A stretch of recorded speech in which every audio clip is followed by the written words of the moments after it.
going off about 1-6, 1-7 on the day. Bertimont, 1-6, yeah. Bertimont looked like it was here we go. Well, we'll keep that table up for a couple of minutes. Explain to the viewers at home what that table's all about. OK, the table we're looking at now, obviously, we've got what sort of race it was. We've got Grade 2, it was run over 2 mile, and the conditions of heavy ground, and obviously the number of flights of hurdle that was jumped, that was 9. And this is the result of the race that we see here. So we've got all the horses.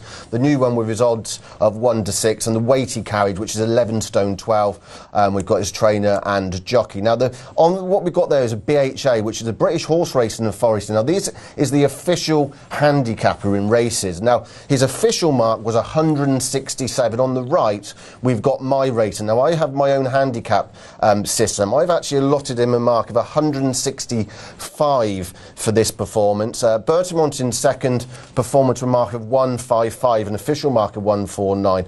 Now, with this form, I gauged it through Bertimont. Now, Bertimont disappointed behind the new one at Cheltenham the time before, clearly didn't give his run. I believe that Bertimont come back to his elite hurdle form when he was second at Wincanton. Now, that's a real nice piece of form how it's turned out with Bertimont. Obviously, Rock on Ruby was in that race. Rock on Ruby was given the horse £12. So if you take a strict reading of this form collaterally, it actually puts the new one on this piece of form through Bertimont 2 lengths behind the likes of Rock on Ruby. Strong Point is an interesting race, interesting horse, even at the grand age of 11 years old, because when you actually go looking back through some of his form, he, prior to this, ran behind Hawk High, who we've just been talking about, in a race at Musselburgh. Rakana run that race. Strong Point had run in that day to 149. Now, before I allotted my actual handicap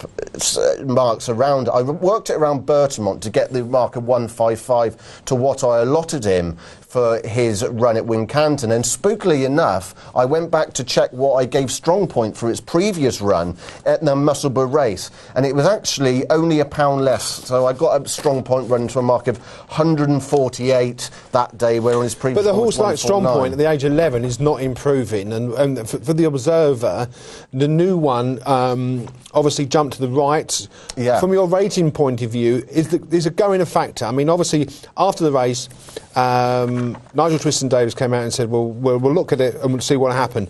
Is any of those ratings based on the course aspect, or you just think it run a couple of pounds below its rating? These ratings are based on their performance on this day under those conditions of heavy ground of 165, which from a ratings point of view is a regression of what the new one has shown us before. For example, last time we seen the new one run, which was on better ground, good to soft over 2 mile, when I had him performing to 168 that day with the likes of Van Dor, and at Haydock the time before under soft conditions against Zamdiman 169. So from a form point of view, his actual rating for me looks one of regressive. Now, it could well be around the ground.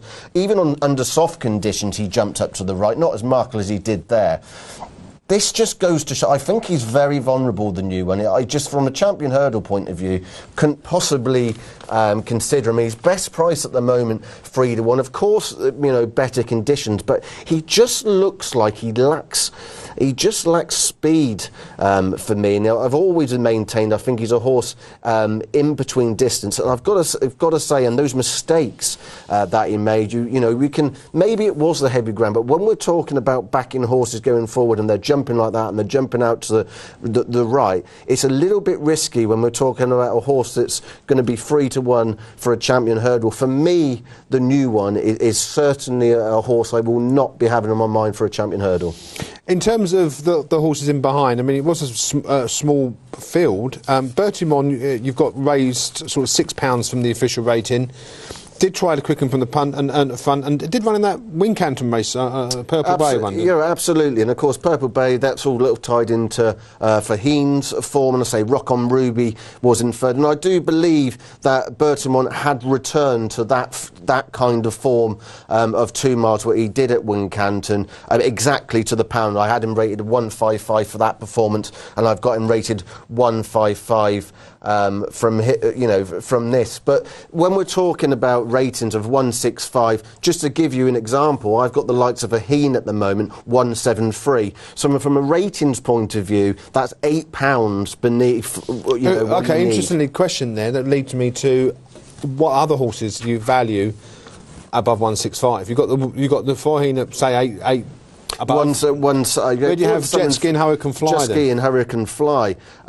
They were what they've shown so far about 168, which is again well beneath. And this is why an interesting case. People who have keen watchers of Bet Racing Nation, we did do a champion hurdle, and Irvin is a horse I've actually got rated 170, who is 50. On what though, Matt? 50, please tell me on what. People look at you and go, right, absolutely. Irvin, you're crazy. 50 to 1 shot. 51.